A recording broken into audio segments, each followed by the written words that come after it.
இப்போ ரீசெண்டாக நிறைய பேருக்கு ஆட் ரன் பண்ணால் லீட்ஸ் நிறைய வருது, ஆனால் கன்வர்ஷன் நடக்கல. வெப்சைட்டுக்கு நிறைய விசிட்டர்ஸ் வருது, ஆனால் சேல்ஸ் எதுவும் நடக்கலன்னு நிறைய கிளைண்ட் சொல்கிறத நான் கேட்குறேன். அதெல்லாம் எப்படி நான் எங்களோட கிளைண்ட்டுக்கு சால்வ் பண்ணி பெட்டரான ரிசல்ட்ஸை கொண்டு வந்தேன் அப்படின்றத இந்த வீடியோவில் சொல்கிறேன். Hi guys, this is day 23 of documenting my freelancing journey. Meta ad இப்போ ரீசெண்ட் டேஸில் பயங்கரமான காம்படிஷன் இருக்க பிளாட்ஃபார்ம் ஆகிடுச்சு. அதனால் மோஸ்ட் ஆஃப் த பிஸ்னஸுக்கு அவங்க எக்ஸ்பெக்ட் பண்ணுற ரிசல்ட்டை விட கம்மியாக தான் வருது. ஏன்னா ஒரு நீஷுக்கும் அவ்வளோ காம்படிஷன் இருக்காங்க மெட்டா ஆட்ஸில்.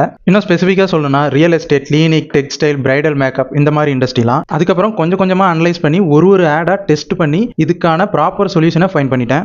இது மூலமா எங்கள் கிளைண்ட்ஸுக்குமே அவங்களோட ரிசல்ட்ஸ் டிராஸ்டிக்காக இம்ப்ரூவ் ஆச்சு. அதுதான் EUP method, which means emotion unique selling point problem. So இதை பேஸ் பண்ணி தான் உங்களோட கிரியேட்டிவ்ஸ் அண்ட் காப்பி ரைட்டிங் இது ரெண்டுமே இருக்கணும். அப்போ தான் நம்மளோட ஆடியன்ஸ் கூட பர்சனலாக கனெக்ட் பண்ணுற மாதிரி ஆட் ரன் பண்ணலாம். ஸோ இதை நான் என்னோட பர்சனல் எக்ஸ்பெரிமெண்ட் மூலயமா கற்றுக்கிட்டது.